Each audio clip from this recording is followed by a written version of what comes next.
Price Lord. இந்த நாளில் நம்ம வேத பாட வகுப்புக்கு நேராக கடந்து செல்வோம். கடந்த நாட்களில் தொடர் போதனையாக நம்ம கவனித்து வருகிறோம். குறிப்பிட்ட சில தலைப்புகளின் கீழே நம்ம வசனங்களை தியானித்து வருகிறோம். அதில் முதலாவது நம்பிக்கை என்றால் என்ன என்பதை குறித்து பார்த்தோம். இரண்டாவது நம்பிக்கை ஆத்தும நங்கூரம் என்பதை குறித்து பார்த்தோம். மூன்றாவது விசுவாசத்தின் முக்கியத்துவம். அடுத்து விசுவாசம் காணப்படாதவைகள் என்றால் என்ன என்பதை குறித்து நம்ம பார்த்தோம். நம்முடைய இருதயமும் தேவனின் வார்த்தையும் எப்படி இருக்க வேண்டும் என்பதை குறித்து பார்த்தோம். இருதயத்தின் விஸ்தாரம், மேன்மைக்கான வழி, விசுவாசத்தின் வியக்கத்தக்க வல்லமை, நாமும் விசுவாசத்தை பெற முடியும், அன்பினாலே கிரியை செய்யும் விசுவாசம் என்கிற தலைப்புகளின் கீழே நம்ம தியானித்து வருகிறோம். இன்றைக்கு நம்ம பார்க்க போகிற தலைப்பு என்னன்னா, கனத்துக்குரிய பாத்திரம். என்ன பாத்திரம்? கனத்துக்குரிய பாத்திரம். அல்லேலூயா. கனத்துக்குரிய பாத்திரம் என்கிற தலைப்பின் கீழே நம்ம வசனங்களை தியானிப்போம். கர்த்தர் நமக்கு உதவி செய்வாராக. ஆண்டவர் ஒவ்வொருவரையும் கனத்துக்குரியவர்களாய் மாற்றுகிறவராக இருக்கிறார். தேவ சமூகத்தில் வருகிற ஒருவரையும் அவர் தரக்குறைவாக அவர் நினைப்பவர் அல்ல. அவர் மேன்மையான இடத்துல வைக்க வேண்டும் என்று அதிகமாய் ஆசைப்படுகிறவராக இருக்கிறார். அல்லேலூயா. அப்போ இந்த கனத்துக்குரிய பாத்திரமாக மாறுவது எப்படி என்பதை குறித்து சில விஷயங்களை நாம் பார்க்க போகிறோம். ஏன் கனத்துக்குரிய பாத்திரமாய் மாற வேண்டும்? ஏன் கனத்துக்குரிய பாத்திரமாய் மாறணும்? சொல்லுங்க பார்ப்போம். கனத்துக்குரிய பாத்திரமாய் மாற என்ன காரணம்? நமக்குள்ள ஒரு ஆத்துமா இருக்கிறது. அல்லேலூயா. அந்த ஆத்துமாவுக்கு ஒரு மேன்மை இல்லை என்றால், ஆண்டவர் நேசிக்கிற ஒரு தன்மை காணப்பட வேண்டும் என்றால், நிச்சயமாக நம்ம கனத்துக்குரிய பாத்திரமாய் மாறித்தான் ஆக வேண்டும். அல்லேலூயா. ஆண்டவர் நம்மை அவருடைய அன்பினாலே நம்ம மேல் அன்பு வைத்து நம்மை சிருஷ்டித்திருக்கிறார். அல்லேலூயா.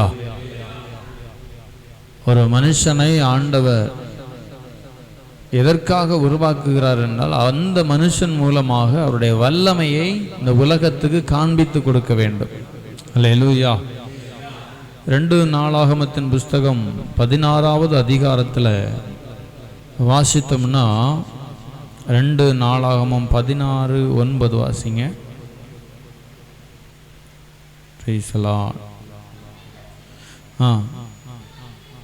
தம்மை பற்றி உத்தம இருதயத்தோடு இருக்கிறவர்களுக்கு பாருங்க, தம்முடைய வல்லமையை விளங்க பண்ண வேண்டும்.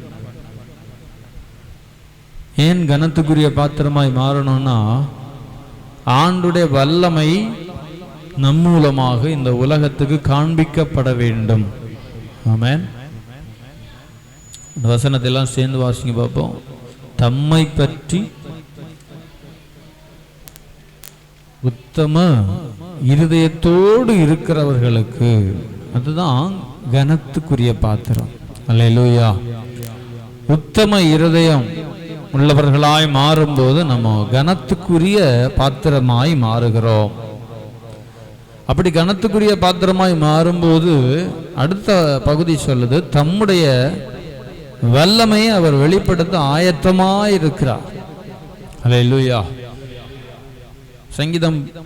சங்கீதத்தில் சொல்லப்பட்டிருக்கிறது, தேவனை தேடுகிற உணர்வுள்ளவன் உண்டோ என்று கர்த்தர் பார்த்து கொண்டே இருக்கிறார். அல்லேலூயா. உணர்வு இருக்கிறதா? உணர்வுள்ள ஒரு பாத்திரமா இருக்கிறோமா? என்கிறதை குறித்து கர்த்தர் எதிர்நோக்கி காத்திருக்கிறார். அதுதான் உண்மை. அல்லேலூயா. அந்த உணர்வு நமக்குள்ள வரும்போதுதான் நம்முடைய இருதயம் சரியான ஒரு நிலைமைக்கு நேராக வருகிறார். நோவாவை ஆண்டவர் வேதத்தில் சொல்லுகிறார், அவன் உத்தமனாக இருக்கிறான். நோவா தன் நாட்கள் தன் காலத்தில் இருந்தவர்களுக்குள்ளே எப்படி இருந்தானா? உத்தமனாய் இருந்தான். அத்தனை பேர் உயிரோட இருந்த போதும் ஆண்டவருடைய கண் யார் மேல பதிகிறது? நோவாவின் மேல பதிகிறது. ஆண்டவர் தேடிக்கொண்டே இருந்தார். ஆண்டவர் என்ன செய்தார்? தேடிக்கொண்டே இருந்தார். தேடி தேடி தேடி தேடி கடைசியில் ஒரே ஒரு மனுஷனை தான் கண்டுபிடிக்கிறார். அல்லேலூயா. அழைக்கப்பட்டவர்கள் அநேகர், தெரிந்து கொள்ளப்பட்டவர்கள் சிலர்னு சொன்னது போல தெரிந்து கொள்ளப்பட்டவர்கள் லிஸ்ட்ல இருக்கிறது ரொம்ப கஷ்டமான ஒரு விஷயம். அல்லேலூயா. நம்ம எந்த லிஸ்ட்ல இருக்கணும்? தெரிந்து கொள்ளப்பட்டவர்கள். சபையில வருகிற எல்லாரும் தெரிந்து கொள்ளப்பட்டவர்கள் அல்ல. ஆமென். தெரிந்து கொள்ளப்பட்டவர்களுடைய நடவடிக்கைகள் வித்தியாசமாக இருக்கும். ஆமென் சொல்லுங்க. கர்த்தரை தேடுகிறவர்களாக இருப்பாங்க, அனுதினமும் ஜெபிக்கிறவர்களாக இருப்பாங்க, அனுதினமும் தேவனுடைய வெளிப்பாடை பெறுகிறவர்களாக இருப்பாங்க. ஆமென் சொல்லுங்க. ஸ்தோத்திரம். அனுதினமும் வேதத்தை வாசிக்கிறவர்களா இருப்பாங்க, ஜெபம் செய்கிறவர்களா இருப்பாங்க. ஸ்தோத்திரம். அவர்களுடைய எண்ணம், ஏக்கம், விருப்பம் எல்லாம் பரலோகம் என்கிற எண்ணத்தோடு இருக்கும். ஆமென் சொல்லுங்க. தெரிந்து கொள்ளப்பட்டவர்கள், அவர்களுக்கு தான் அவருடைய வல்லமையை விளங்க பண்ணுவார் என்று சொல்லி வசனம் சொல்லுகிறது. அல்லேலூயா. ஆண்டவர் நாம் வாழ வேண்டும் என்பதை தான் எதிர்பார்க்க. சிலருடைய வாழ்க்கை கசப்பான வாழ்க்கையா இருக்கிறது. இதுக்கு தான் பிறந்தோமோ அப்படிங்கிற எண்ணத்தோடு கூட வாழுகிற மனுஷர்களை நம்ம பார்க்கிறோம். சில சொல்லுகிறதை கேட்டிருக்கிறோம். பிறந்துட்டோம், எப்படியாவது என்ன செஞ்சிருவோம்? வாழுவோம், வாழணுமே அப்படின்னு வாழுகிறவர்கள் வாழ்ந்து என்ன சொல்றது? சலிச்சு போன ஒரு வாழ்க்கை. ஆண்டவர் அப்படிப்பட்ட ஒரு வாழ்க்கையை கர்த்தர் நமக்கு தர விரும்பவில்லை. ஆமென் சொல்லுங்க. ஆமென். ஆண்டவர் எந்த வாழ்க்கையை தருகிறார்? சமாதானத்தோடு கூடிய வாழ்க்கை கர்த்தர் நமக்கு தர ஆயத்தமுள்ளவராக அவர் காணப்படுகிறார். சத்தமர்ல சொல்லும் அல்லேலூயா, அல்லேலூயா.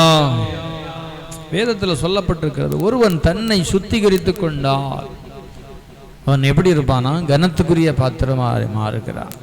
சுத்திகரிப்புங்கிறது ரொம்ப முக்கியம். ஆண்டவருடைய பிள்ளைகளுக்கு சுத்திகரிக்கப்படுகிற அனுபவங்கள் மிக மிக மிக தேவையாக இருக்கிறது.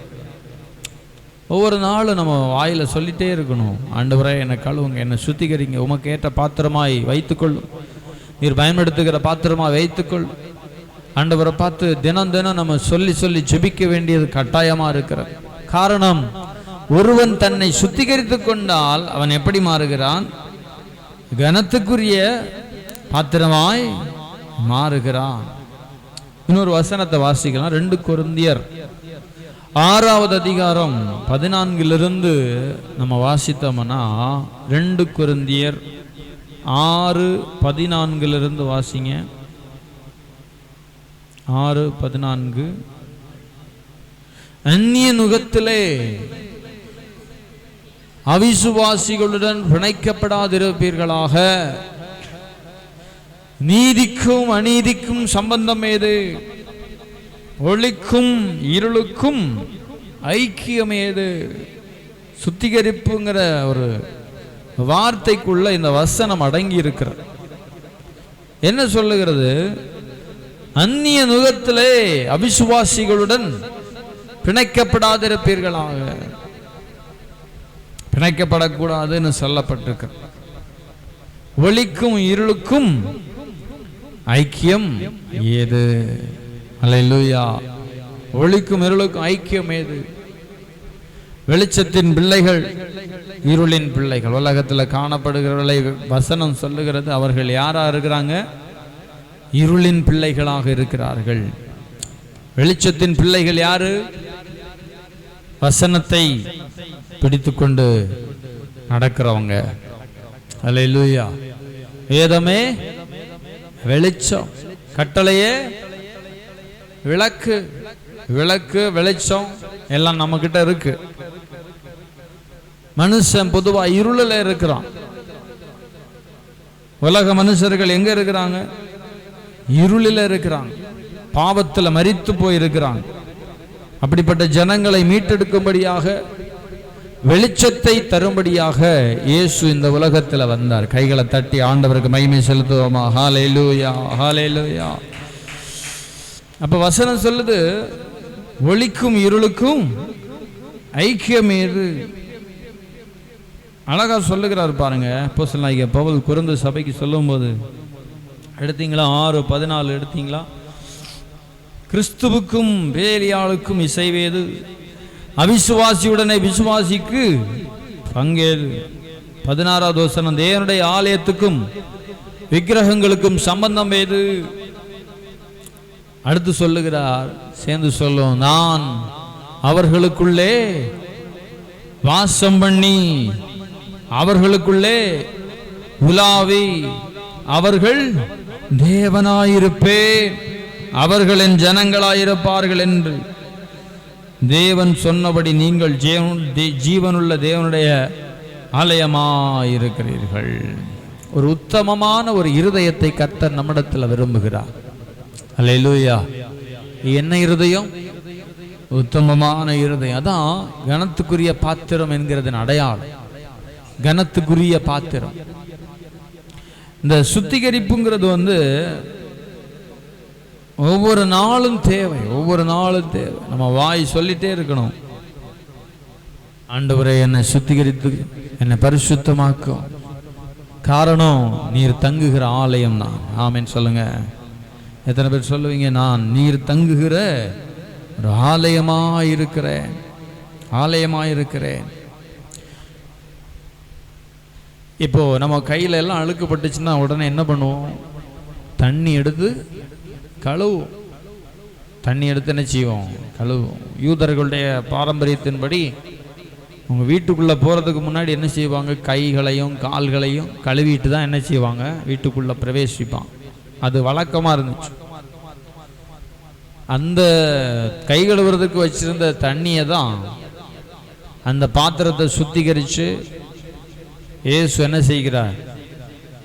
நல்ல தண்ணியை நிரப்பும்படி சொல்லுகிறார். யோவான் 2வது அதிகாரத்தில் வெளியே வைக்கப்பட்டிருந்த பாத்திரத்தை கற்சாடிகளை எடுத்து என்ன செய்கிறார்?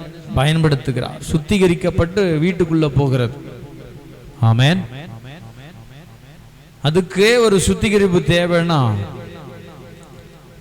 ஸ்தோத்திரம், ஆண்டுடைய பிள்ளைகள் நாம் தேவனால கனப்படுத்தப்பட வேண்டும் என்றால் தேவன் அவருடைய சுத்திகரிப்பு நமக்கு மிக மிக தேவையாக இருக்கிறார். அல்லேலூயா.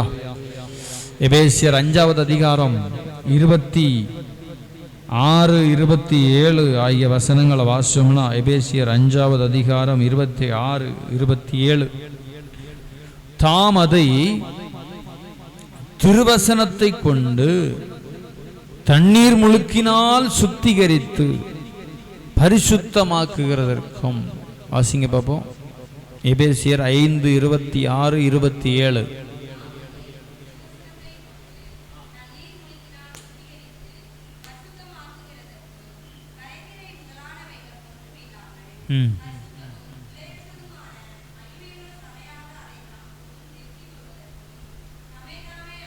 தம்மை தாமே அதற்காக ஒப்பு கொடுத்தார். 26வது வசனம் சேர்ந்து வாசிப்போம். தாம் அதை திருவசனத்தை கொண்டு தண்ணீர் முழுக்கினால் சுத்திகரித்து. அப்போ தண்ணீர், ஞானஸ்நானம் எதுக்காக எடுக்கிறாங்க? ஒரு சுத்திகரிப்பு உண்டாகும்படியாக. அல்லேலூயா. வசனம் சொல்லுது சுத்திகரிக்கிறது. நிறைய பேர் ஞானஸ்நானத்தை உதாசீனப்படுத்துறாங்க. அது ஒரு பெரிய விஷயம் இல்லை அப்படின்னு சொல்றாங்க. எதுக்கு தண்ணிக்குள்ளே இறங்கணும், முங்கணும், தேவையாது அப்படின்னு கேட்குறான். அப்படிப்பட்டவர்களுக்கு வசனம் தான் தெளிவாக சொல்லி கொடுக்கிறது. தண்ணீர் முழுக்கினால் சுத்திகரித்து பரிசுத்தமாக்குகிறார். எந்த ஒரு மனுஷன் இந்த வார்த்தைக்கு கீழ்ப்படுகிறானோ அந்த மனுஷனை கர்த்தர் பார்க்கிறார். அல்லேலூயா. நான் சொன்ன வசனத்துக்கு அவன் கீழ்ப்படுகிறான். இன்னொரு வசனம் சொல்லுது, என்னுடைய வசனத்துக்கு நடுங்குகிறவர்களையே நான் என்ன செய்வேன், நோக்கி பார்ப்பேன்னு ஆண்டவர் சொல்லுகிறார். வசனத்துக்கு நடுங்குகிறவர்கள், வசனத்துக்கு கீழ்ப்படுகிறது இல்லை, நடுங்கிற வசனத்துக்கு நடுங்கிறது. 27வது வசனம் சொல்லுது, கரை திரை முதலானவைகள் ஒன்றுமில்லாமல் பரிசுத்தமும் பிழையற்றதுமான மகிமையுள்ள சபையாக. என்ன சபையா இருக்கணும்? மகிமையுள்ள சபை. அல்லேலூயா. சில சபைக்கு பேர் வச்சிருப்பாங்க. என்ன சபை? மகிமையின் சபை அப்படின்னு பேர் வச்சிருப்பாங்க. அப்போ ஆண்டுடைய பிள்ளைகள் செய்ய வேண்டியது என்ன? கரை திரை முதலானவைகள் ஒன்றும் இல்லாமல். இருதயம், நம்ம இருதயம் எப்படி இருக்கு செக் பண்ணி பார்க்கணும். ஆன்லைனில் பார்க்குறவங்க இருதயம், நம்ம இருதயம் எப்படி இருக்கிறது? கரை திரை முதலானவை. கரைன்னா என்ன, திரைன்னா என்ன? கரை திரை ரெண்டுக்கும் வித்தியாசம் இருக்கா? கரை என்ன, பெரிய இப்போ ஒரு அழுக்கு பட்டுருச்சு, சட்டையெல்லாம் அழுக்கு பட்டுருச்சுன்னு வச்சுக்கோங்களேன். அதை நம்ம முதல்ல க்ளீன் பண்ணும்போது அந்த மேலே இருக்கிற அழுக்கெல்லாம் என்ன செய்யும்? அப்புறம் ஒரு ரவுண்டாக ஒன்று இருக்கும், அதுக்கு பேர் தான் என்னது? திரை. என்னது? மேலே இருந்தது கரை, அப்படி சுற்றி இருக்கிறது என்னது? நம்ம க்ளீன் பண்ண பிறகு கூட என்ன செய்யும்? அதில் அப்படி ரவுண்டாக இருக்கும். அதையும் நம்ம நல்லா போட்டு அழுத்தி க்ளீன் பண்ணும்போது என்ன செய்யும்? போகும். சிலது என்ன தான் அழுத்தி க்ளீன் பண்ணாலும் என்ன செய்யாது, போகாது. சர்ஃப் ஊற்றி பார்ப்போம், அப்புறம் ஆலா ஊற்றி பார்ப்போம், என்ன தான் ஊற்றினாலும் என்ன செய்யாது, சிலது போகாது. சில எழுத்து, சில மை எழுத்து இதெல்லாம் போகாது. அதாவது கரையும் இருக்கக்கூடாது, திரையும் இருக்கக்கூடாது. இருந்த இடமே அடையாளம் இல்லாமல் போகிற அளவுக்கு சுத்திகரிக்கப்பட வேண்டும். அதுதான் சுத்திகரிப்பு. ஆமென். நம்ம என்ன தலைப்பின் கீழே பார்த்துட்டு இருக்கிறோம்? கனத்துக்குரிய பாத்திரமாய் மாறுவது எப்படி? கனத்துக்குரிய பாத்திரமாய் மாறணும். வேதம் சொல்லுது, ஒன்றும் கரை திரை முதலானவைகள் ஒன்றும் இல்லாமல் பரிசுத்தமும் பிழையற்றதுமான மகிமையுள்ள சபையாக அதை தமக்கு முன்பாக நிறுத்திக் கொள்வதற்கு தம்மை தாமே அதற்காக ஒப்பு கொடுத்தார். எப்போ ஒப்பு கொடுத்தார்? எப்போ ஒப்பு கொடுத்தார்? சொல்லுங்க, எப்போ ஒப்பு கொடுத்தார்? சிலுவையில் ஒப்பு கொடுத்தார். நமக்காக சிலுவையில் தம்மை தாமே ஒப்பு கொடுத்தார். இயேசுவை சிலுவையில் அறையிறதுக்கு முன்னாடியே யூதர்கள் அவரை கொலை செய்ய தேடினார்கள். வாய்ப்பு கிடைக்கல. பல இடங்கள்ல இயேசு இடம் கொடுக்கவில்லை. இல்லைன்னா அப்பயே என்ன பண்ணியிருப்பாங்க? முடிச்சிருப்பாங்க. வேதம் சொல்லுது, வேலை இன்னும் வராதபடினால அவர்களை விட்டு விலகி போனார்னு சொல்லப்படும். அப்புறம் 3.5 வருஷம் தாண்டி ஒப்பு கொடுக்கிறார். தம்மை தாமே என்ன செய்கிறார்? அந்த இயேசுவை பிடிக்க வரும்போது அந்த கெத்செமனே தோட்டத்தில் ஒன்று நடக்கும், பார்த்திருக்கீங்களா? இயேசுவை பிடிக்க வந்த உடனே ஒரு வல்லமை அவரிடத்திலிருந்து புறப்படி எல்லாம் கீழே விழுந்துருவான். பொத்து பொத்துன்னு கீழே விழுந்துருவான். அவ்வளோ வல்லமை அவருக்குள்ள இருந்துச்சு. ஆமேன்னு சொல்லுங்க. இயேசு நினைச்சிருந்தா போயிருக்கலாமா? முடியாதா? இயேசுவே தம்மை தாம ஒப்பு கொடுத்ததுனால தான் அவங்க அவரை பிடிக்க முடிஞ்சு. இல்லாட்டி என்ன நடந்திருக்கும்? ஒருத்தனை எந்திரிச்சிக்க மாட்டான், அப்படியே படுத்திருப்பான், மயக்க நிலைமைக்கு போயிருப்பான். இயேசுவே ஒப்பு கொடுக்கிறார். எத்தனை பேருக்கு அதுல ஒரு சந்தோஷம் இருக்கிறது? ஒரு அலையில சொல்லுங்க பாப்போம். ஏன் சந்தோஷம்? அவர் ஒப்பு கொடுத்ததுனால தான் நாம் நீதிமான்களாக மாற்றப்பட்டிருக்கிறோம். கரங்களை தட்டி ஆண்டவருக்கு மகிமை செலுத்தி ஆண்டவரை மகிமைப்படுத்துவோமா? கரை திரை முதலானவைகள் நமக்குள்ள இருக்குமானால் தேவன் நம்மை கனத்துக்குரிய பாத்திரமாய் மாற்ற மாட்டார்.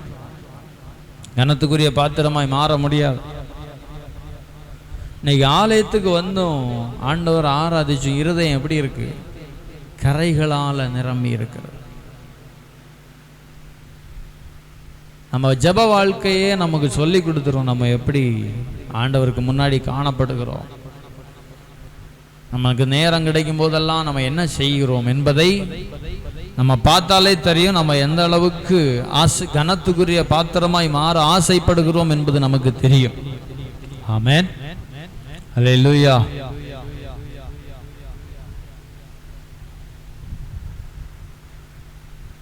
யோவான் 3:20 வாசிங்க.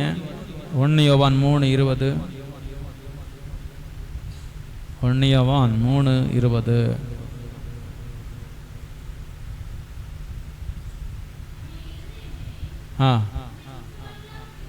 நம்முடைய இருதயமே நம்மை குற்றவாளிகளாக தீர்க்குமானால் தேவன் நம்முடைய இருதயத்திலும் சகலத்தை அறிந்தது. இருதயமே குற்றவாளியா தீக்குதுன்னு சொல்லப்படும். இருதயத்துல குற்ற உணர்வு இருக்குமானால் நம்ம கனத்துக்குரிய பாத்திரமாய் மாறவில்லை என்ற அர்த்தம். அல்லேலூயா. இருதயம் நம்ம யார் என்று சொல்லுகிறது? நம்முடைய இருதயம் நம்மை நாமே யார் என்று சொல்லுகிறது? நியாய தீர்ப்பு நாளில் ஆண்டவர் அறியாதவங்க போய் கேள்வி கேட்க வாய்ப்பு இருக்கு. இயேசுனாலே யாருன்னே தெரியாது எங்களுக்கு அப்படின்னு சொல்ல வாய்ப்பு இருக்கு. அப்போ ஆண்டவர் கேட்கிற ஒரு கேள்வி என்னவா இருக்குன்னு தெரியுமா?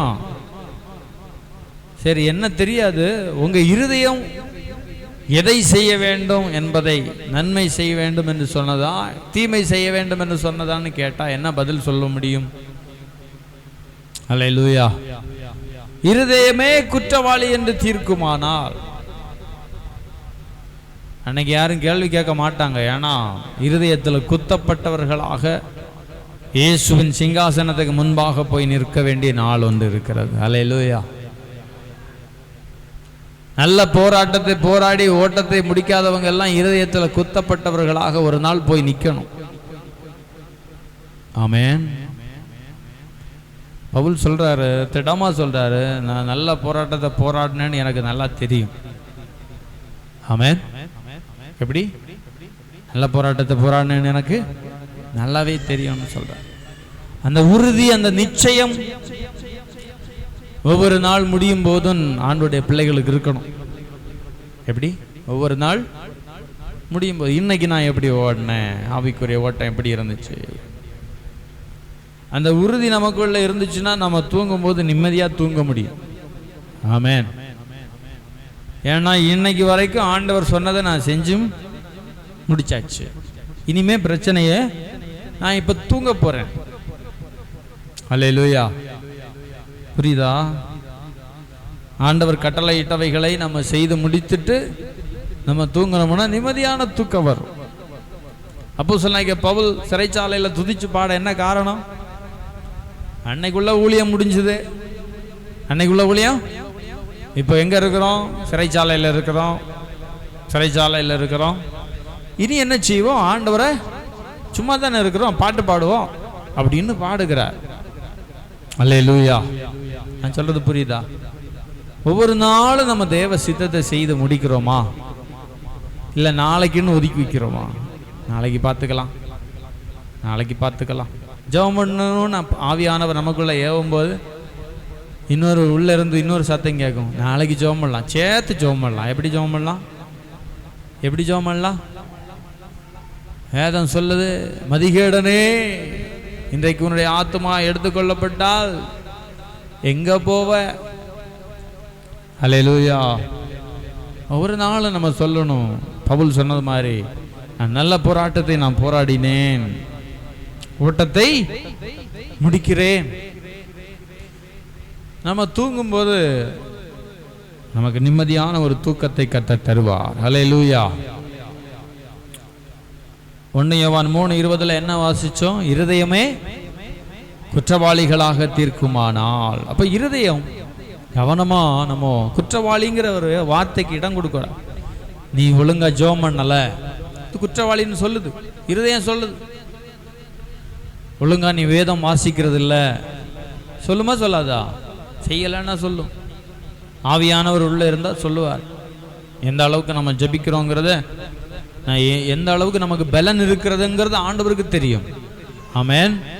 அதனால ஆவியானவரை நம்ம யாராலையும் என்ன செய்ய முடியாது, ஏமாற்ற முடியாது. நம்ம பலன் ஆண்டவருக்கு தெரியும். நம்ம எத்தனை கிலோமீட்டர் ஓடுவோன்னு தெரியுமா ஆண்டவருக்கு? ஒரு ஓட்டப்பந்தயம் வைக்கிறாருன்னு வச்சோங்களேன், நமக்கு ஓட முடிகிற அளவுக்கு தான் நமக்கு ஓட்டப்பந்தயம். ஆமென். முடியாத அளவுக்கு ஆண்டவர் நமக்கு ஒரு நாளும் திராணிக்கு மேலாக சோதிக்கிறவர் அல்ல. திராணிக்கு மேலாக என்ன செய்ய மாட்டார், சோதிக்க மாட்டார். அப்போ நம்மால முடிஞ்சதை நம்ம செய்து கொண்டே இருக்க வேண்டும். ஒவ்வொரு நாளும் நம்ம செய்யணும். ஜெபத்துல குறைவு இருக்கிறதா? ஜெபத்துல குறைவு இருக்கிறதா? இருதயம் சொல்லும். இருதயம் சொல்லணும்னா இருதயம் மழுங்கி போச்சுன்னு அர்த்தம். இருதயம் என்ன ஆயிடுச்சு, மழுங்கி போய் ஆவியானவரே வெளியே போயிட்டாருன்னு அர்த்தம். நம்ம ஜெபத்துல குறைவு இருக்கிறதா இல்லையா அப்படிங்கிறத ஆவியானவர் நமக்கு சொல்லி தருவார். நன்றாக ஜெபிக்கிற தானியேலை பார்த்து பரலோகம் சொல்லுது, நீ மிகவும் பிரியமானவன்கிற வார்த்தை அவனுக்கு கிடைச்சு. அதை விட பெரிய ஒரு சந்தோஷம் இல்லை. நீ வேண்டிக் கொள்ள தொடங்கின பொழுது கட்டளை வெளிப்பட்டதுன்னு சொல்லுது, பரலோகம் சொல்லுது. ஆமென். அப்போ நம்ம இருதயம் சொல்லும். நம்ம வேதத்தை வாசிக்கிறோமா? வேதத்தை வாசிக்கிறோமா? தியானிக்கிறோமா? தேவையான அளவு கர்த்தரை உயர்த்துறோமா? கர்த்தரை மைமைப்படுத்துறோமா? துதிக்கிறோமா? பாடுறோமா? ஒவ்வொரு நாளும் சபைக்கு வரும்போது மட்டும் இல்ல, ஒவ்வொரு நாளும் இருதயம் நம்மை குற்றவாளிகளாக தீர்க்குமானால் இருதயம் நம்ம என்ன சொல்லும்? குற்றவாளியாக சொல்லும்.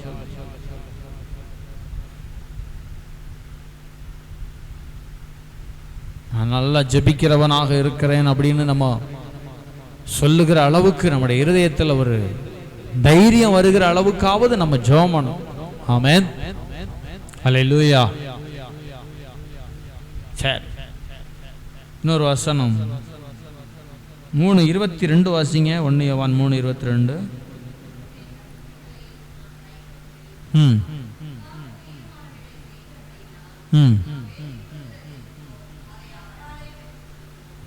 எப்படி அழகா சொல்லப்பட்டிருக்கு. எல்லாரும் சேர்ந்து வாசிங்க பார்ப்போம். 3:22.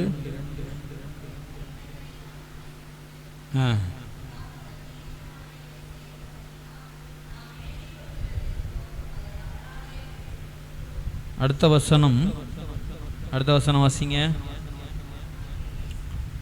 3:23 வாசிங்க.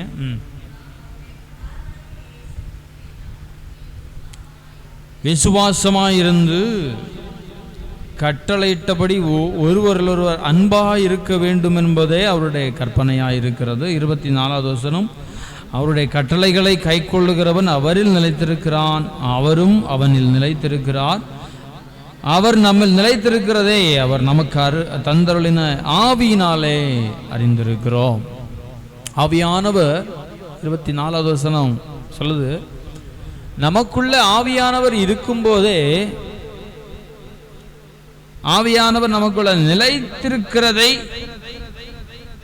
அவர் நமக்கு தந்தருளின ஆவியினாலே அறிந்திருக்கிறோம். ஆமென். என்ன ஆவி? பரிசுத்த ஆவி. நமக்குள்ள தந்தருளின பரிசுத்த ஆவியானவர் நமக்குள்ள வாசம் பண்ணுகிற அந்த பரிசுத்த ஆவியானவர்னால நாம் எந்த அளவுக்கு நிலைத்திருக்கிறோம் என்பது நமக்கு தெரிகிறது. ஆவியானவர் நமக்குள்ள இருந்து கிரியை செய்யும் போது பாருங்க, நம்ம பழைய ஏற்பாடு பரிசுத்தவான்களை விட விசேஷித்தவர்கள். பரிசுத்த ஆவியானவர் பழைய ஏற்பாட்டின் காலத்தில் இருந்த நபர்களுக்கு உள்ளே ஊற்றப்படவில்லை. ஆனால் நம்ம கொஞ்சம் விசேஷித்தவர்களாக இருக்கிறோம். ஆமென் சொல்லுங்க. ஆமென். அல்லேலூயா. எப்படி விசேஷித்தவர்கள்? என்றும் நம்மோடு கூட இருக்கும்படியாக நமக்குள்ள ஒரு பரிசுத்த ஆவியானவரை அவர் அனுப்பி தந்திருக்கிறார். கரங்களை தட்டி ஆண்டவருக்கு மகிமை செலுத்துவோமா? ஹல்லேலூயா, ஹல்லேலூயா. பாருங்க, இதுல நம்ம சந்தோஷப்படணும். என்ன சந்தோஷம்? எதுக்கு சந்தோஷப்படணும்? ஆவியானவர் நமக்கு அருளப்பட்டிருக்கிறார். ஆவியானவர் நமக்கு அருளப்பட்டிருக்கிறார். 23வது வசனத்தில் வாசிச்சோம்ல, நாம் அவருடைய குமாரனாய் இயேசு கிறிஸ்துவின் நாமத்தின் மேல் விசுவாசமாயிருந்து அவர் நமக்கு கட்டளையிட்டபடி ஒருவர் அன்பாய் இருக்க வேண்டும் என்பதே அவருடைய கற்பனையாயிருக்கிறது. அன்புங்கிற வார்த்தையில முடியுது பாருங்க. ஆண்டவர் மேல நம்ம வைக்கிற விசுவாசம் எப்படி முடியுது? அன்புங்கிற வார்த்தையில முடியுது. அதான் சொன்னல, முன்னாடி நம்ம படிச்சிருக்கிறோம், அன்பினாலே கிரியை செய்யும் விசுவாசம். ஆண்டவர் மேல வைக்கிற அன்பு சக மனுஷர்களிடத்திலையும் காட்டப்பட வேண்டும். ஆமென், அல்லேலூயா.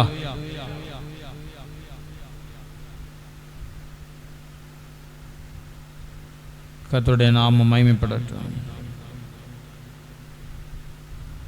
ஆண்டவருடைய வார்த்தையை நம்புகிறவங்க தங்களுடைய வாயிலிருந்து வருகிற வார்த்தைகளை கவனமா கையாளுவாங்க. ஆமென் சொல்லுங்க. வார்த்தைகளை என்ன செய்வாங்க? சிலர் சொல்லுவாங்க, என்னெல்லாமோ சொல்லிட்டு கடைசியில் சொல்லுவாங்க, நான் என்ன சொன்னேன்? சும்மா சொன்னேன். என்ன சொன்னேன்? சும்மா சொன்னேன். ஆண்டவராக இயேசு கிறிஸ்து எங்கேயாவது அப்படி சொல்லியிருக்காரா? சும்மா சொன்னேன். வார்த்தைங்கிறது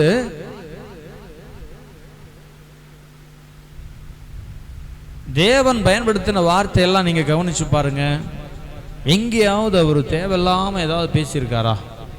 எதுவுமே பேசுனதில்லை. ஏன்னா வார்த்தையில வல்லமை இருக்கிறது, அதிகாரம் இருக்கிறது. அந்த வார்த்தை அப்படியே நிறைவேறும். அல்லேலூயா. சத்தமா சொல்லும் அல்லேலூயா. அப்போ நம்ம தேவையில்லாம எந்த வார்த்தையும் பேச முயற்சி செய்ய மாட்டோம்.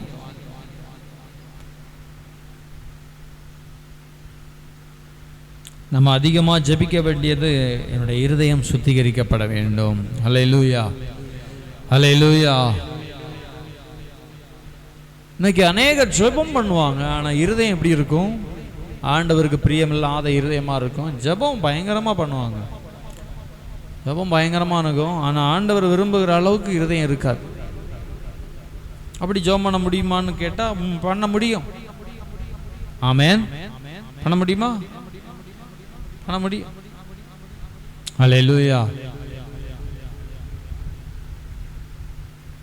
2 மணி நேரம் ஜெபம் பண்ணலாம், 3 மணி நேரம் ஜெபம் பண்ணலாம், முட்டியில் நின்று ஜெபம் பண்ணலாம், தலைகீழாக நின்று ஜெபம் பண்ணலாம். இருதயம் நல்லா இல்லாமல் கூட ஜெபம் பண்ண முடியும். ஆனால் அந்த ஜெபத்தினால எந்த பிரயோஜனம் வரப்போகிறது இல்லை. ஆமென். ஆன்லைனில் கேட்குறவங்க, இருதயத்தை சரியாக்காமல் செய்கிற ஜபங்கள் எல்லாம் வீணான ஜபங்களாக இருக்கிறது.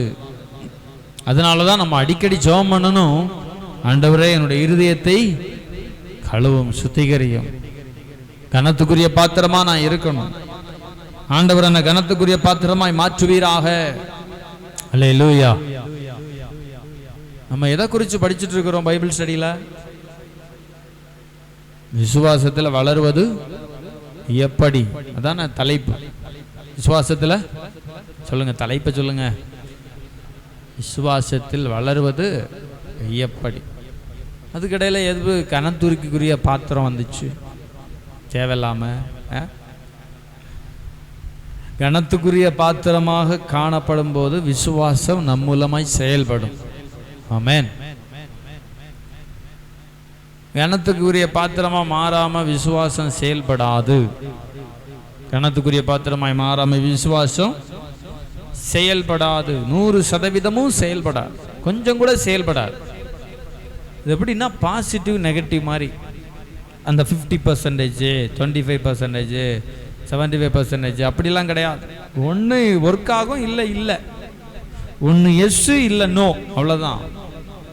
100% விசுவாசம் இல்லைன்னா 0. 50% விசுவாசத்தை ஆண்டவர் மேலே வச்சிருக்கிறேன், 50% விசுவாசம் இல்லை அப்படின்னா ஒர்க் ஆகாது. இயேசு விடத்தில் ஒருவன் வந்து அப்படி தானே, விசுவாசிக்கிறேன் ஆண்டவரே, ஆனாலும் எனக்குள்ள என்ன இருக்கிறது? அவிசுவாசம் இருக்கிற. அங்கே கிரியை செய்ய முடியலை ஆண்டவரால். காரணம் என்ன? 100% இல்லை.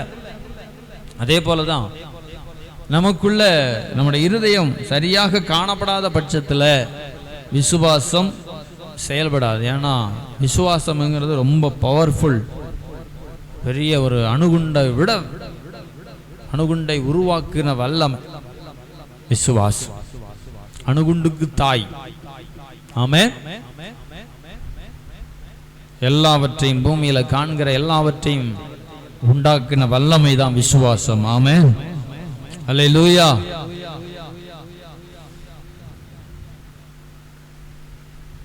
வேதத்தில் இயேசுவை குறித்து சொல்லப்பட்டிருக்கு. இயேசு சாத்தானாலே சோதிக்கப்பட்டார். சாத்தானாலே சோதிக்கப்பட்டார். எப்போ சோதிக்கப்பட்டார்? எடுத்து வாசிங்க பார்ப்போம். எப்போ சோதிக்கப்பட்டார்? மத்தேயு எழுதின சுவிசேஷம் 4வது அதிகாரத்தில் இயேசு சோதிக்கப்படும்படி ஆவியானவராலே வனாந்திரத்திற்கு கொண்டு போகப்பட்டார். அவர் இரவும் பகலும் 40 நாள் உபவாசம் இருந்த பின்பு அவருக்கு பசி உண்டாயிற்று. நம்முடைய காரியங்களை உபவாசத்தில் வைக்கணும், உபவாசம் பண்ணணும், உபவாசம் எடுக்கணும். உபவாசங்கிறது ரொம்ப முக்கியம். இயேசு உபவாசியத்தை காட்டி கொடுத்தார். அவருடைய வாழ்க்கையில முதலாவது அவர் ஊழியத்துக்கு வந்த ஆரம்பத்தில் செய்த விஷயம் உபவாசம். அல்லேலூயா. அப்படின்னா உபவாசத்தில் ஏதோ ஒரு வல்லமை இருக்கிறது, மறந்து போகக்கூடாது. வல்லமை இருக்கிறது. ஜெபிக்கும் போது உபவாசம் விட்டு ஜெபம் பண்ணணும். அல்லேலூயா. ஒரு சகோதரி சில விஷயங்களை சொல்லிட்டு இருந்தாங்க பாருங்க. அப்போ நான் சொன்னேன், நீங்கள் உபவாசம் போட்டு ஜெபம் பண்ணுங்க அப்படின்னு. உபவாசம் போட்டு ஜெபம் பண்ணுங்கன்னு.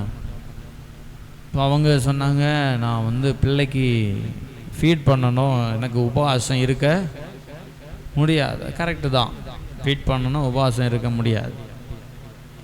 சரி, எப்படி இந்த பிரச்சனையை மேற்கொள்றது? அப்போ நான் சொன்னேன், நீங்கள் எப்படி ஜெபம் பண்ணுவீங்க? நான் சும்மா பாயை போட்டு உட்காந்து ஜெபம் பண்ணுவேன் அப்படின்னா. இப்போது ஜெபம் சரி, கொஞ்சம் கூட அந்த ஜெபத்திலேயே நம்ம என்ன செய்யலாம், கொஞ்சம் கூட தியாகம் பண்ணலாம். ஆமென். முழங்கால் படிடுவீங்களான்னு கேட்டால் இல்லை, நான் போடுறதில்லை. முழங்கால் போடுறதில்லை. சும்மாயே உட்காந்து பாயை போட்டு உட்காந்து சில நேரம் சாஞ்சே உட்காந்து ஜெபம் பண்ணுவேன் பாஸ்டர். அப்படியா? சரி, அப்போ ஒன்று பண்ணுவோம், கொஞ்சம் முழங்காலில் நின்று என்ன செய்யலாம், ஜெபம் பண்ணலாம். அடுத்து இன்னும் கொஞ்சம் ஆழமாக போனோன்னா கைகளை உயர்த்தி, ஒரு கையை உயர்த்தி ஜெபம் பண்ணலாம். இன்னும் கொஞ்சம் ஆழமாக போனால் 2 கைகளையும் உயர்த்தி வச்சு என்ன செய்யலாம், ஜெபம் பண்ணலாம். இது ஒரு தியாகம்தான். அல்லேலூயா. முழங்கால நின்று ஜெபிக்கிறது ஒரு தியாகம். அவங்களால முடியல, உபவாசம் பண்ண முடியல. அப்போ இப்படி கொஞ்சம் சின்ன ஒரு சேஞ்சஸை செய்து, வைலட் ஆரோனுங்கிற ஒரு சிஸ்டரை கொடுத்து நீங்கள் கேள்விப்பட்டிருவீங்க, பாட்டு பாடுவாங்க, தெரியும் தானே? பாட்டு கேட்டிருக்கீங்களா? பழைய பாட்டெல்லாம் நிறைய பாட்டு எழுதியிருக்கிறாங்க. இயேசுவே சிலுவை மரணத்தை குறிச்செல்லாம் நிறைய பாட்டு எழுதியிருக்கிறாங்க. அவங்க முத பாட்டு எழுதுறதுக்கு முன்னாடி ஆண்டவரிடத்தில் கேட்டாங்களாம், ஆண்டவரே எனக்கு ஒரு கிருபை வேணும், பாடுகிற கிருபை வேணும் அப்படின்னு கேட்டாங்களாம் ஆண்டவரிடத்தில். அப்போ ஆண்டவர் ஒரு ஆலோசனை கொடுத்தாராம், நீ என்ன பண்ணுன்னா 1 மணி நேரம் உன்னால் முழங்கால நிற்க முடியுமா? எப்படி 1 மணி நேரம்? ஆண்டவர் கேட்டாராம். 1 மணி நேரம் முழங்கால நின்று நீ கையை உயர்த்தி வச்சே ஜெபம் பண்ண முடியுமான்னு கேட்டாராம். அப்போ அந்த கிருபையை நான் உனக்கு தரேன் அப்படின்னாராம். அப்போ இவங்க யோசிச்சுட்டு ஆண்டவரிடத்தில் சொன்னாங்களாம், ஆண்டவரே ஒரு குறிப்பிட்ட நாள் நான் வச்சுக்கிறேன், அந்த ஜெபத்தை என்ன செய்கிறேன், பண்ணுகிறேன். அந்த ஆலோசனைக்கு கீழ்ப்படிஞ்சாங்க பாருங்கள். 1 மணி நேரம் நின்று எப்படி இருந்திருக்கும்? 1 மணி நேரம் முட்டியில் போட்டு ஜெபம் பண்ண முடியுமா? அம்மா 2 நிமிஷம் நிற்கும் போதே கால் அப்படி தள்ளாடுது, அப்படியே உட்காந்துடுறோம். அப்படி தானே? அவங்க தியாகத்தோடு அதை செய்தாங்களாம். அதை கரெக்டாக அந்த கைகளை உயர்த்தி வச்சு ஜெபம் பண்ணிட்டு இருக்கும்போது அந்த 1 மணி நேரம் முடிய போகும்போது ஒரு வல்லமை அவர்களை தொட்டதை உணர்ந்தாங்களாம். ஆமென். கை அப்படியே உயர்ந்தே இருக்கு. நம்ம எல்லாம் கையை உயர்த்தி ஜெபம் பண்ணணும்னா எவ்வளோ கஷ்டப்படுறோம். இது ஒரு தியாகத்தின் அடையாளம். ஆமென். பாருங்க, அப்படியே ஜெபம் பண்ணிட்டே இருந்தாங்களாம். அந்த வல்லமை தொட்டதான். அதுக்கு பிறகு அவங்க முன்னாடி எழுதின பாடல்களை விட பின்னாடி எழுதின பாடல்கள் எல்லாம் நல்ல எல்லா இடத்துலையும் பாடக்கூடிய அளவுக்கு ஆண்டவர் அந்த கிருபைகளை கொடுத்தாராம். ஆமென். இதுலேருந்து என்ன புரிந்து கொள்ளுகிறோம்? தியாகம். இயேசு கெத்செமனே தோட்டத்தில் உரத்த சத்தத்தோடு, பலத்த சத்தத்தோடு, கண்ணீரோடு தேவ சமூகத்தில் என்ன செய்தாங்க?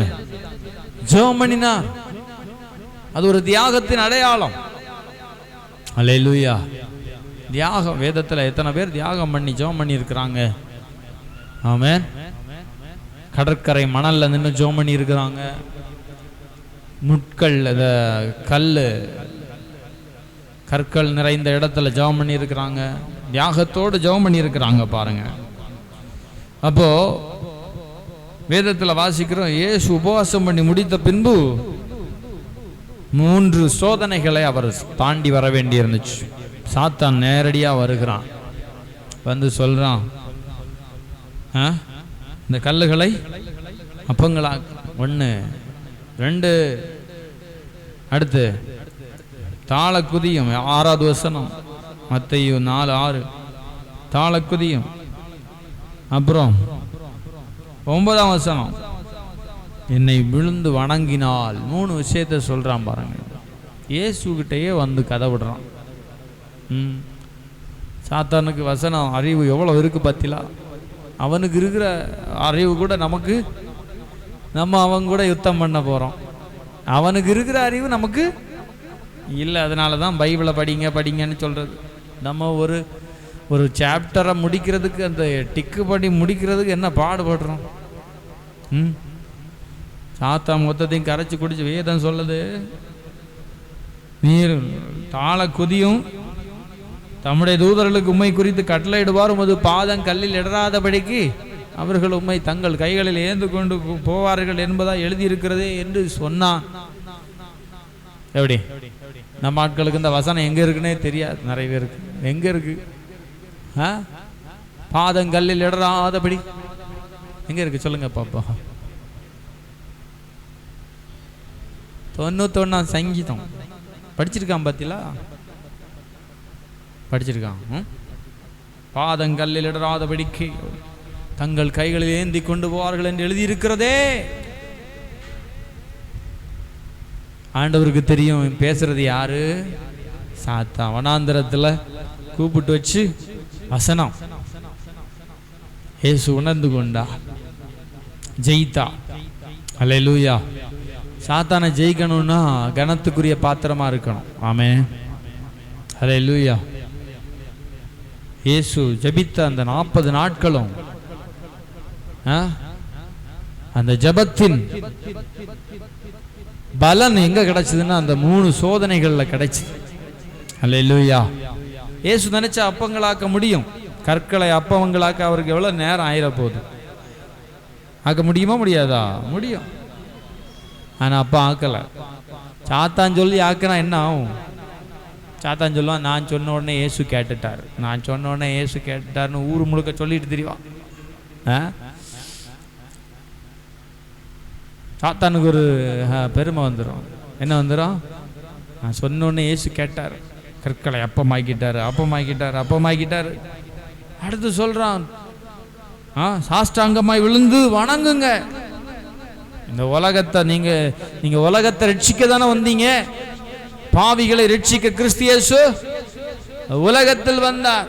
சாத்தான் சொல்றான், என்னுடைய பாதத்தில் விழுந்து வணங்கினால் இந்த உலகமே உங்க கையிலன்னு சொல்றான்.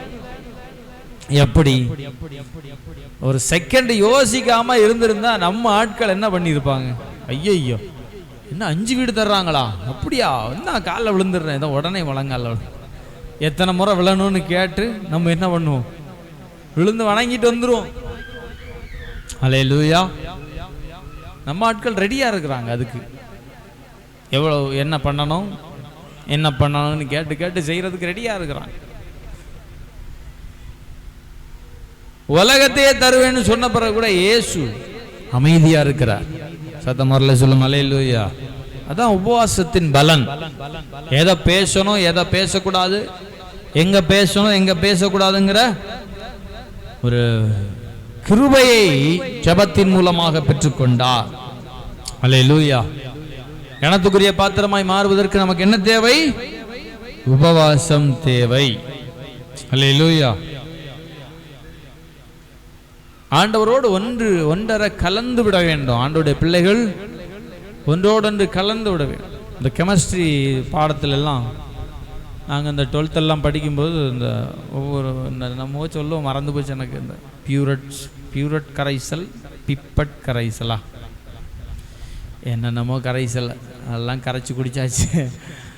அப்போ இன்னும் ஒரு கரைசலையும் இன்னொரு கரைசலையும் சேர்க்கும் போது தான் ஒரு வேதி மாற்றம் நிகழ்கிறது. அதே போல ஆண்டவருடைய பிள்ளைகள் ஆண்டவரோடு ஒன்றரை கலந்து விட வேண்டும். ஆமென் சொல்லுங்க.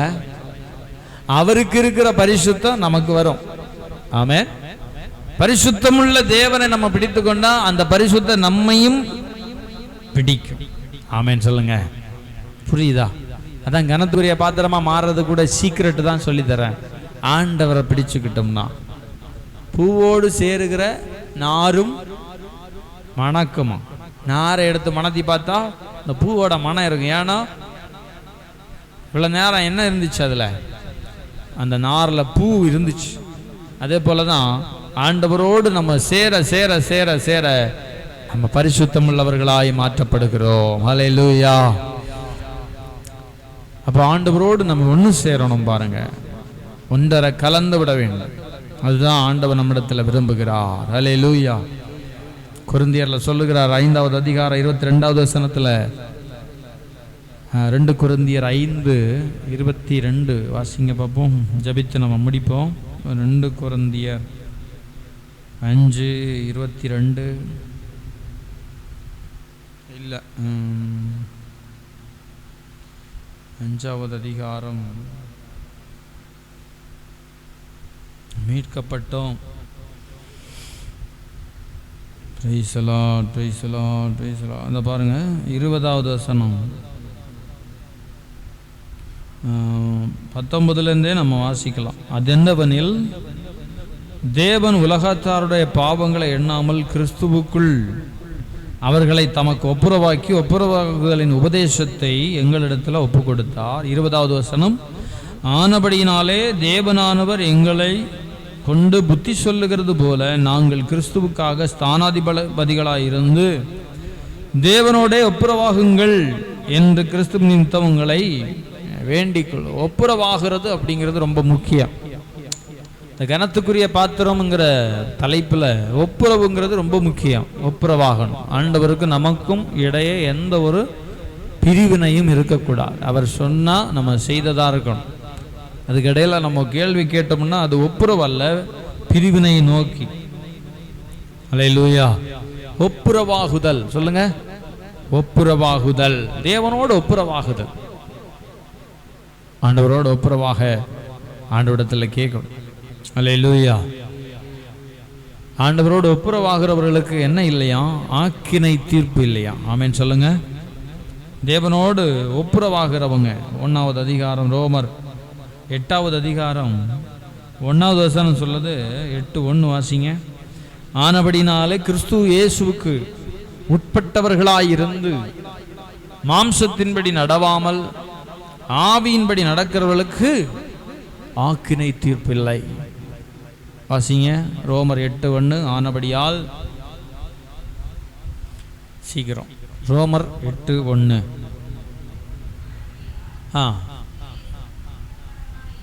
கிறிஸ்து இயேசுவுக்கு உட்பட்டவர்களாய் இருந்து மாம்சத்தின்படி நடவாமல் ஆவியின்படியே நடக்கிறவர்களுக்கு ஆக்கினை தீர்ப்பு இல்லை.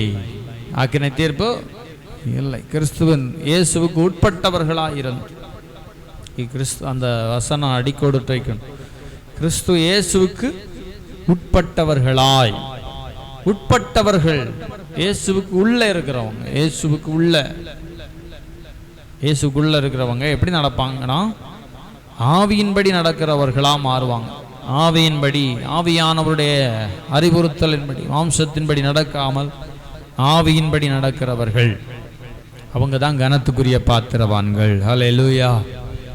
அப்போ இதெல்லாம் இந்த கனத்துக்குரிய பாத்திரத்துக்குள்ள இருக்கு பாருங்க. வேதத்துல யாரெல்லாம் ஆண்டவர் பயன்படுத்தினாரோ அவர்கள் எல்லாரும் ஆவியானவரால் நடத்தப்பட்டார்கள். ஆமென் சொல்லுங்க. வேதத்துல எழுதப்பட்ட புத்தகங்கள் எல்லாம் ஏன் ஒரே மாதிரி இருக்கு? ஆவியானவர் அவர்களை நடத்தினதினால. ஆமென். ஆவியானவருடைய நடத்துதல் இருந்ததுனால தான் வேத புத்தகம் ஒரே புத்தகமா இருக்கு. இல்லாட்டி தனித்தனி புத்தகமா இருந்திருக்கு. பல்வேறு காலகட்டங்களில் சுமார் 1500 வருஷங்கள் இடைவெளியில எழுதப்பட்டிருக்கு. அப்போ எப்படி இருந்திருக்கும்? ஒரு வருஷத்துக்கு 2 வருஷத்துக்கு எழுதும் போதே எவ்வளவு வித்தியாசம் வருது பாருங்க. ஆனா 1500 வருஷங்கள் இடைவெளியில் எழுதப்பட்ட புத்தகமா இருந்தாலும் அதுல என்ன இருக்கிறது? ஒற்றுமை இருக்கிறது. அல்லேலூயா. வேதத்துல கனத்துக்குரிய பாத்திரவான்களாக அவர்கள் இருந்தார்கள். ஆண்டவரால் பயன்படுத்தப்பட்டார்கள். விசுவாசம் யாருக்கு செயல்படும்? கனத்துக்குரிய பாத்திரவான்களாக இருக்கிறவர்களுக்கு செயல்படும். அல்லேலூயா. அவங்க அன்புள்ளவர்களா இருப்பாங்க. கனத்துக்குரிய பாத்திரமா இருக்கிறவங்க எப்படி இருப்பாங்க? அன்பு. வம்பு இருக்காது. என்ன இருக்கும்? அன்பு இருக்கும். ஆமென். அன்பு. அந்த அன்பு இருக்கிறவங்களுக்கு தான் விசுவாசம் செயல்பட முடியும். ஆமென். கசப்பு கொஞ்சம் இருந்தாலும் செயல்படாது. சின்ன கசப்பு இருந்தாலும் செயல்படாது. சின்னதாக ஒரு கசப்பு சில நேரங்களில் நமக்கு வரும். கசப்பு யார் மேலையாவது ஏதாவது ஒரு கசப்பு என்ன செஞ்சிடும்? வந்துடும். நம்ம மனுஷர்கள் கிட்ட கசப்பு வந்துச்சுன்னா நம்ம ஒப்புரவாகணும். ஆமென். அல்லேலூயா. இல்லாட்டி விசுவாசம் ஒர்க் ஆகாது. விசுவாசம் என்ன செய்யாது? ஒர்க் ஆகாது. வாய்ப்பே இல்லை. கசப்பு இருந்தால் ஒர்க் ஆகாது. வசனத்தின்படி நடக்காமல் இருந்தால் ஒர்க் ஆகாது. அதுதான் வேதம் சொல்லி தருகிற உண்மை. அல்லேலூயா. சத்தமா சொல்லும் அல்லேலூயா. இப்போ இந்த வார்த்தைகளை எழுதி வச்சுக்கோங்க. ஞாபகத்தில் வச்சுக்கோங்க. அல்லேலூயா. ஸ்தோத்திரம். எழுதி எடுக்கிறீங்களா? எல்லாம் கரெக்டா? எழுதி எடுக்காத பக்கத்தை எல்லாம் யூடியூப்பில் பார்த்து எழுதணும். ஆன்லைனில் பார்த்து எழுதி. விசுவாசம் செயல்படணுமா வேண்டாமா? செயல்படணும்னா அந்த எல்லா லெசனையும் நீங்கள் பார்க்கணும். 22 சிஸ்டர் எத்தனாவது? 23 தானே? 23வது செய்தி. 23 செய்தி உங்கள் நோட்டில் இருக்கணும். கிறிஸ்மஸ் அன்னைக்கு ப்ரைஸ் கொடுக்கணும் கரெக்டாக எழுதுகிறவங்களுக்கு. ஆன்லைன்லையாவது பார்த்து. ஆனால் ஒவ்வொருத்தரும் ஒரே மாதிரி இருக்கக்கூடாது. இருந்துச்சுன்னா காப்பி அடிச்சிங்கன்னு அர்த்தம். அவங்கவுங்க விருப்பம் எப்படி அப்படின்னு தான் அதை நம்ம என்ன செய்யலாம்? அப்ரிசியேட் பண்ணணும். கரெக்டாக எழுதியிருக்கிறாங்களா? ஒரு நோட் போடணும். அதுக்கு தனி ஒரு நோட்டை போட்டு நீட்டாக எழுதி நான் பார்ப்பேன் யாரெல்லாம் எழுதியிருக்கிறாங்க, நல்லா எழுதியிருக்கிறாங்கன்னு பார்த்து அவங்களுக்கு கிறிஸ்மஸ் அன்னைக்கு 1, 2, 3 கொடுக்கலாம். சரியா? பார்ப்போம். கர்த்தர் நம்மை ஆசீர்வதிப்பாராக. இது சும்மா ஒரு சொல்லிட்டு போகிறதுக்கு இல்லை, நேரத்தை கடத்துறதுக்கு இல்லை. நம்முடைய வாழ்க்கையில் சாகிற வரைக்கும் அப்ளை பண்ண வேண்டிய சத்தியம். அதனால தான் இதை நிறைய நான் முதல்ல எடுத்தேன். அல்லேலூயா. நிறைய கற்றுக்கொள்ள வேண்டியது இருக்கிறது. கற்றுக்கொள்வோம். அதிகமாக செவிப்போம். ஆண்டவரிடத்தில் சொல்லணும், ஆண்டவரே என்னுடைய இருதயம் அன்பினால் நிரம்பி இருக்கணும். ஆமென். என்னுடைய இருதயம் எப்படி இருக்கணும்? அன்பினால் நிரம்பி இருக்கிற இருதயமாய் மாற்றும். ஆண்டவரிடத்தில் கேட்கணும். அன்பு இல்லைன்னா செயல்படாது. விசுவாசம் என்ன செய்யாது? கண்டிப்பாக செயல்படாது. தலைகீழாக நின்னாலும் வசனம் அனுமதிக்கலை. வசனம் என்ன செய்யாது? அனுமதிக்காது. ஸ்தோத்திரம். நம்ம என்ன வேணாலும் கதை சொல்லலாம். ஆனால் விசுவாசம் செயல்படணும்னா என்ன இருக்கணும்? 100% அன்பினால் நிரப்பப்பட வேண்டும். அல்லேலூயா. அப்போ நம்ம ஜெபம் பண்ண கடமைப்பட்டிருக்கிறோம். என்ன ஜெபம் பண்ணணும்? ஆண்டவரே என் இருதயம் எப்படி இருக்கணும்? எல்லார் மேலேயும் அன்பு செலுத்துகிற இருதயமாய் மாற்றும். ஆமென். உலகத்தில் சொல்லுவாங்க, வெறுப்பது யாராக இருந்தாலும் நேசிப்பது நீங்களாக இருங்கள். எப்படி? வெறுப்பது யாராக இருந்தாலும் நேசிப்பது நீங்களாக இருங்கள். அப்போ யார் வெறுத்தாலும் நம்ம என்ன செய்யணும்? நேசிக்கிறவர்களாக இருக்கணும். அல்லேலூயா. முகத்துக்கு முகம் முத்தம் கொடுத்து காட்டி கொடுத்த யூதாஸ் காரியோத்தை இயேசு என்ன சொல்றாரு? சிநேகிதனேன்னு சொல்றாரு. என்ன சொல்றாரு? அந்த அன்பு தான் நமக்கு தேவை. அல்லேலூயா. காட்டி கொடுத்தா கூட நம்ம எப்படி கூப்பிடணும்? சிநேகிதனே. நமக்கு ஒரு வார்த்தை, அட நாசமா போனவனே அப்படித்தானே சொல்லுவோம். பைபிளை தூக்கிட்டு நடக்கிறோம், இயேசு நமக்குள்ள இருக்கிறாருன்னு சொல்றோம். இப்போ இயேசு மாதிரி நம்ம இல்லையே. யாராவது ஏதாவது ஒன்று பண்ணிட்டாங்கன்னா நம்ம என்ன சொல்றோம்? நம்ம இருதயத்தில் யோசிச்சு பார்க்கணும். ஆமென். அன்பினால் நிரப்பப்பட்டால் விசுவாசம் செயல்படும். விசுவாசம் செயல்பட்டா நம்ம கனத்துக்குரிய பாத்திரம் என்கிற பெயர் எடுக்க முடியும். ஆமென். அல்லேலூயா. கனத்துக்குரிய பாத்திரவான்களாய் மாறுவோம். ஆண்டவருடைய சமூகத்தில் ஜெபம் பண்ணுவோம். கர்த்தர் நம்மை ஆசீர்வதிப்பாராக.